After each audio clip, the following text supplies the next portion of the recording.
Uprising, Chapter 27, page 252. Jane leaned against the side of the Ash building, waiting for Yetta and Bella to come out after work. It was November now. The summer had melted away in the blur of trips to the beach with Millicent and Harriet, reading lessons and hot nights on the tenement fire escape with Yetta and Bella. Ice cream cones shared three ways because they only had enough money for one. Autumn blew in with the fury of falling leaves, and Jane had begun playing a memory game with herself. A year ago at this time, I refused to get out of bed and go watch Wilbur Wright's aeroplane. A year ago, I hadn't even met Yetta. A year ago, Eleanor Kensington asked me if I wanted to join the picket line with the strikers.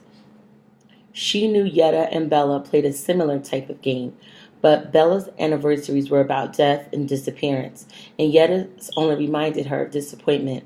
You're Yetta's friend, aren't you? Someone stuttered nearby. Jane turned and recognized the chestnut hair. It was Charles Livingston, the law student Yetta had harassed back in the spring. Tell Yetta I have an answer now. An answer? He nodded impatiently. She asked about whether or not the strikers had any legal recourse of if the company violated the terms of the strike agreement. Jane didn't remember Yetta asking the question in quite these words. And, she prompted, it's just a verbal agreement, as far as I can tell. Nothing was put in writing. So there's nothing the strikers can do except go out on strike again, of course. He started to turn away, such an odd boy. Then, as if remembering something else, he turned back. But one of my professors did write to the city building department complaining about the safety conditions he's seen at the Triangle. So that's something at least. Safety conditions? Jane couldn't imagine the building department caring. In the tenement, she's seen rusty pipes hanging from the wall, children falling from half-demolished buildings, peddlers who scooped out food with the same hand they coughed into, and of course the dead horse in the street. By comparison, the Triangle was a marvel, a modern factory. That was something Bella and Yetta had bragged about. What took you so long to get an answer to Yetta's question? She asked Charles. Well, last year I was just a first year, so I was too scared of my professors to ask anything. And then I went to Europe over the summer, London, Paris, Rome, all the usual places. And then when I got back, they gave us so much homework right away that I was barely keeping up. But I'm a second year now, so I'm getting better at figuring out what I really need to know. Jane barely listened after he said the word Europe because it made her remember the trip Eleanor Kensington had been planning. If Jane hadn't run away from home, maybe right now she too would be slipping mention of the Eiffel Tower or the Colosseum or the Elgin marbles into casual conversation. For a moment, she felt a pang, but then she noticed the readiness in Charles's voice. Such a callow, inexperienced youth, she thought. And last November, I was even worse. Thank you for your help, Jane said. Yetta will be appreciative of your efforts. Though that probably wasn't true, Jane reflected. It was more likely that Yetta would storm and fret and fume that there must be something the Triangle workers could do. Maybe if they all wrote letters to the city. Jane smiled with fondness for her fervent friend as Charles Livingston nodded and reluctantly moved away.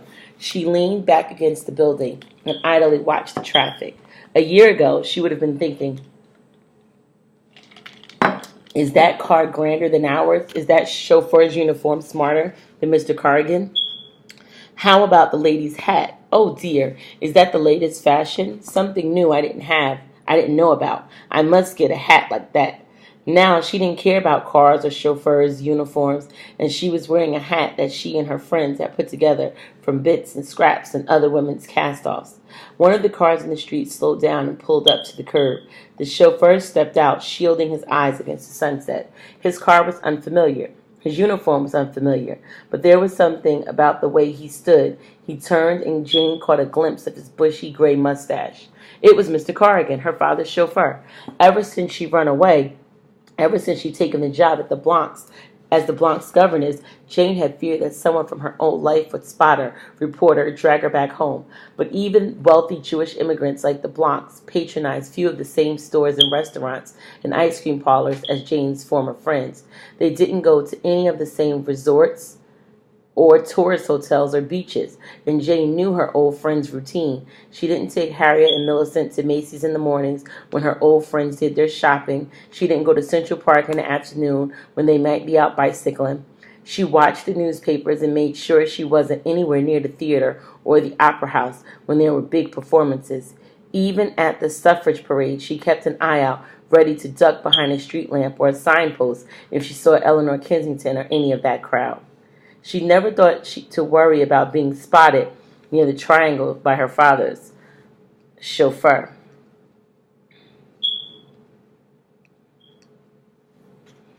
Instantly, she whipped around, hiding her face from the street.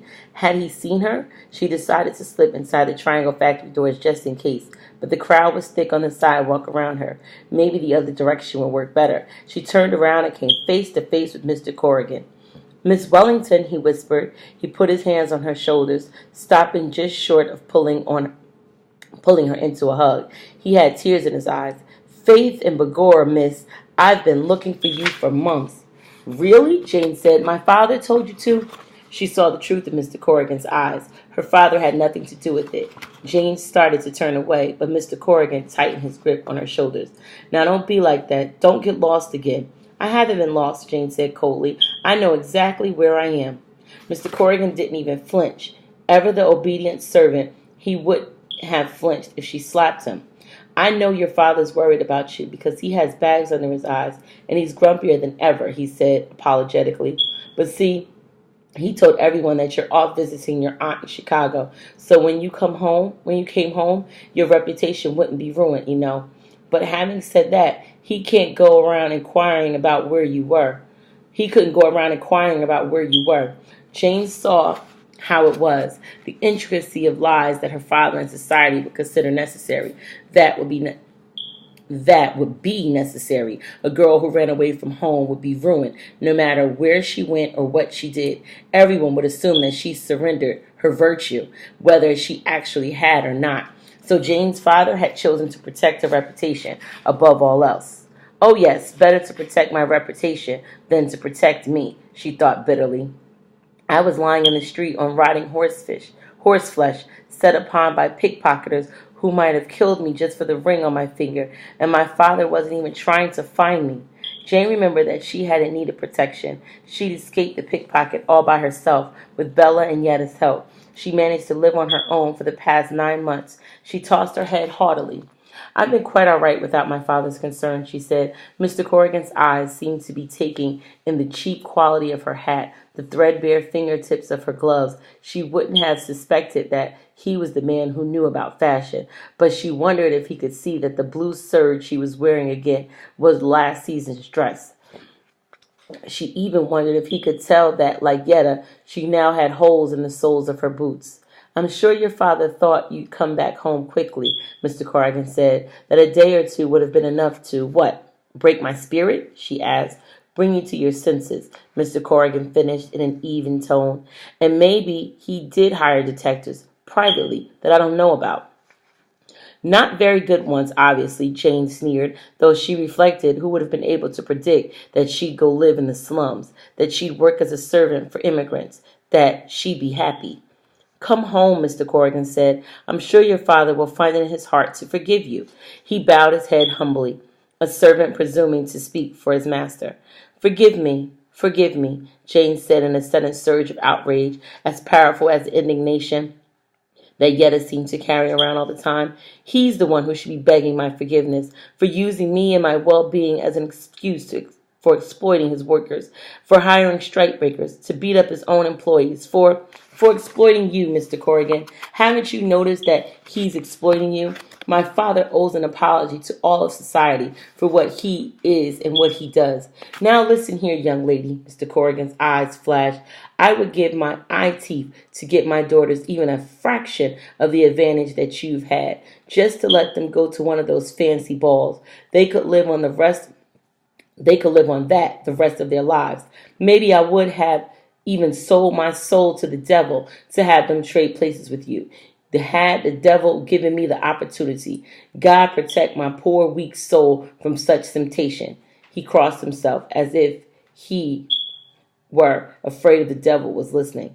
You don't know what it's like for your father, and you, his only child. Jane broke her gaze away from Mr. Carrigan and stared out into the street. She was beginning to feel just the slightest twinge of doubt. What if her father weren't quite as bad as she thought?